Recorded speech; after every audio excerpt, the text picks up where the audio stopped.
Good morning, good evening, good afternoon.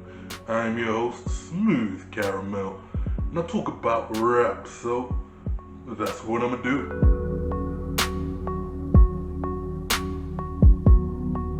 The song I'll be talking about today is none other than Streets by Doja Cat, a 2019 song from the album Hot Pink that seems to have grown steadily in popularity since its release, only to then skyrocket into fame and popularity in the last year or so, to a point where it's received a new music video 2 years after its initial release, which, full disclosure, is what gave me the idea to make this video.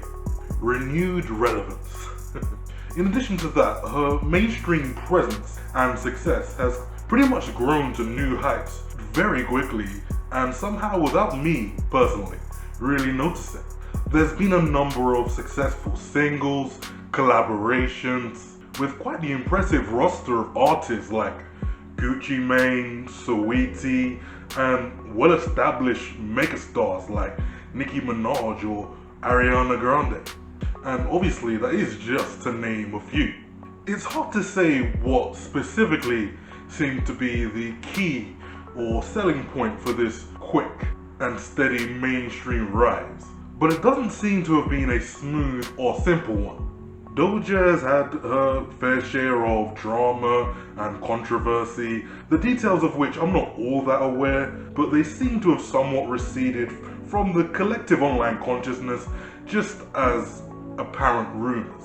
But even without that, her songs and albums seem to have experienced staggers when it comes to their appearances onto the mainstream scene, somewhat reflected in that 2-year gap between the release of a song and the video, well, the official music video, for the song we're looking at today.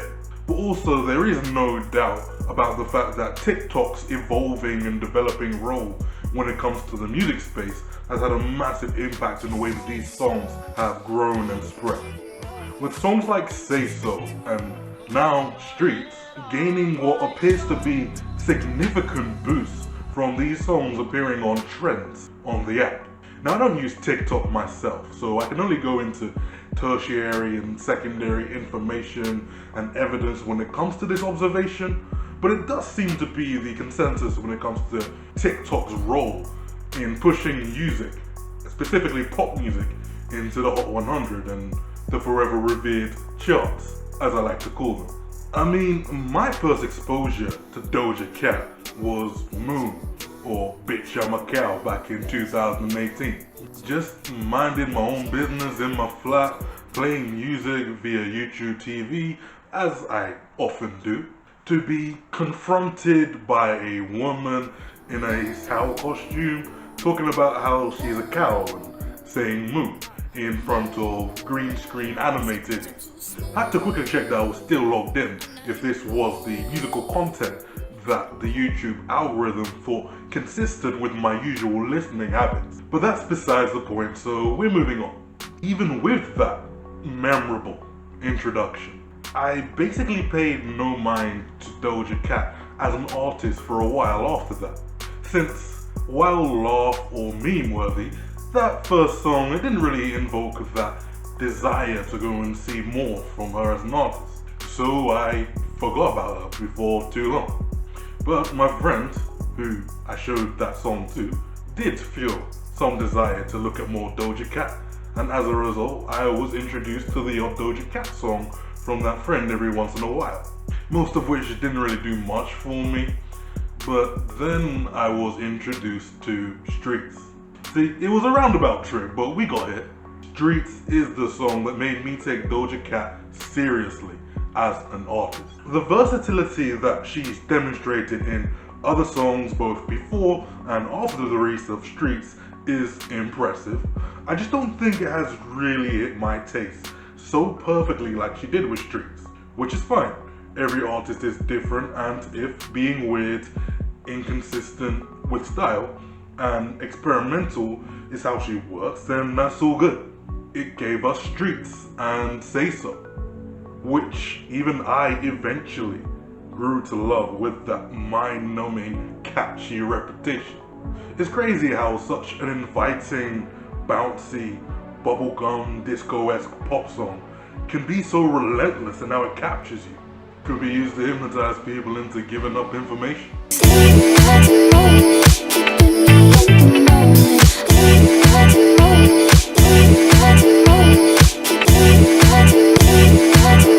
But yeah, Streets, the song, not the concept.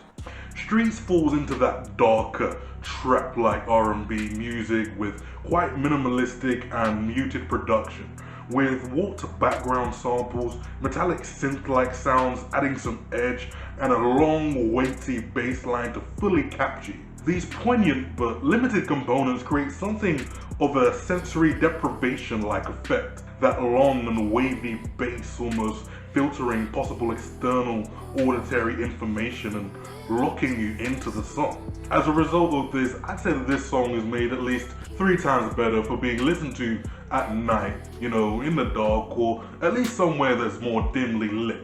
It creates that feeling of being mesmerized and to some extent even being submerged with that loose waveform to the bass line. It even internally marks that shift to a different kind of texture and style with some blared stereo audio from a more traditional pop or R&B song that makes up the main sample. B2K Streets is calling. Probably where the song got its title, given that the word streets doesn't even feature. And that sample is then cut and transformed into the main body of Streets, this Doja Cat song that we're here to appreciate. And it's done in such a way that musically functions very well as that conversion or transformation in genre and tone. This is how you make a sample your own. So it's safe to say that this song has very strong production. But what is this song even about? I guess we'll have to dive into some lyrics.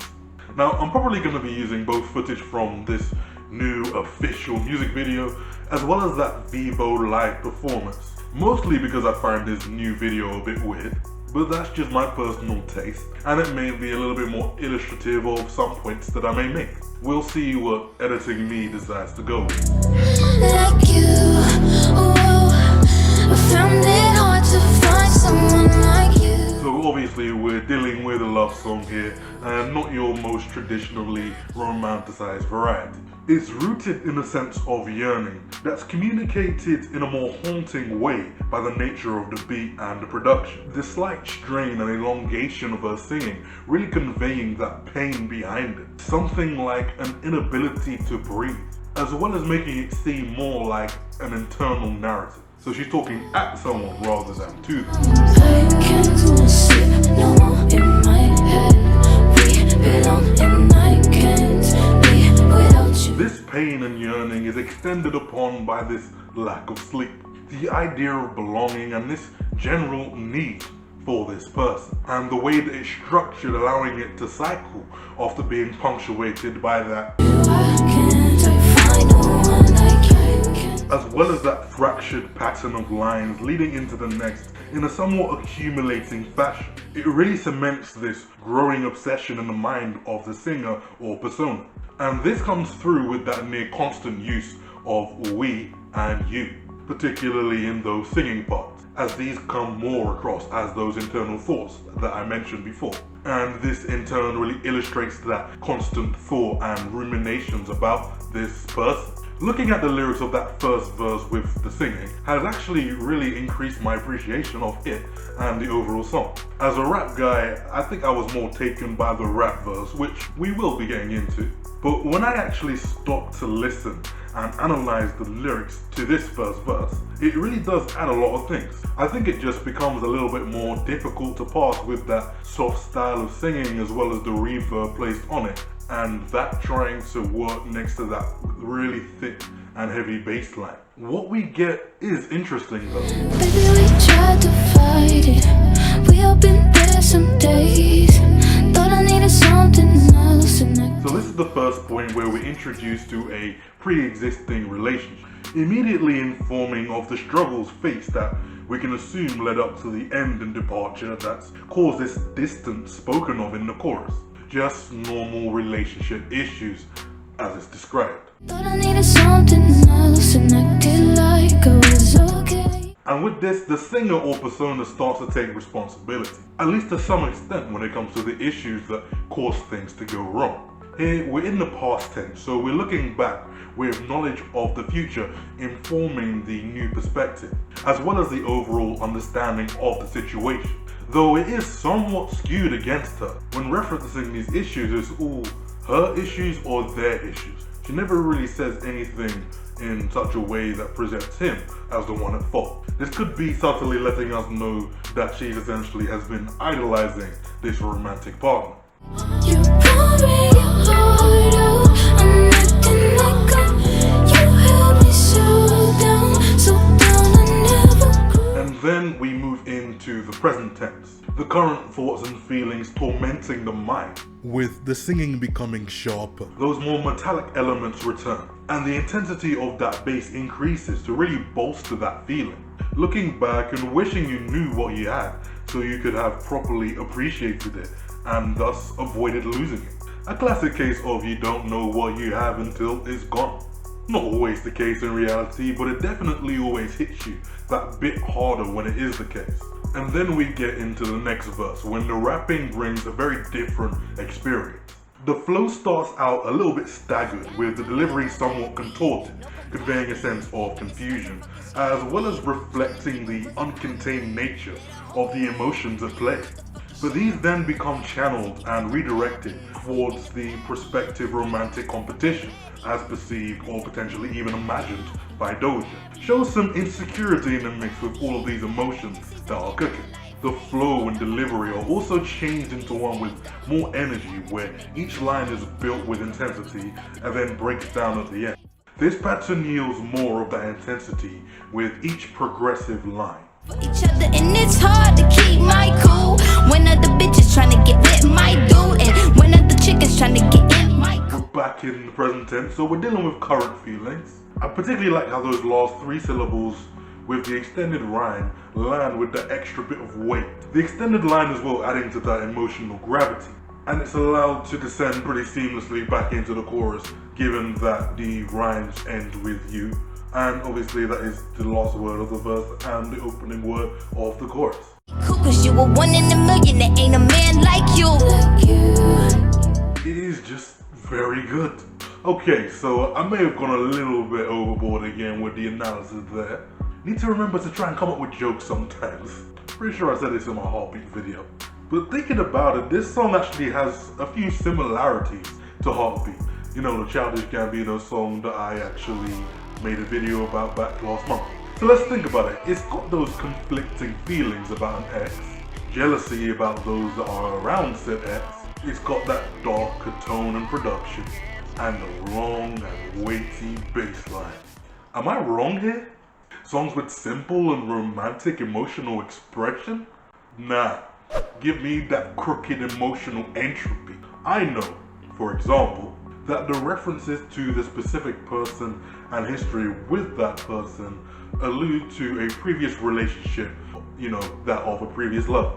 But the looseness and darkness of the production and emotional instability in the lyrics and vocals, to me, make it more interesting to interpret as a one-sided object of interest, with the singer concocting the broader reality and details described via their own obsession. I know that it's pretty fringe a reading, but I love the fact that I can get that out of it. But what more can I say? The song is fire. It deserves its fame. I'm not gonna stop listening to it, especially if I'm sat quietly in my living room in the middle of the night in a dimly lit or dark environment, quietly brooding about anything and everything. Yeah, no, that's gonna stop anytime soon. So with that, a man will bid you adieu. This has been another Smooth Caramel review.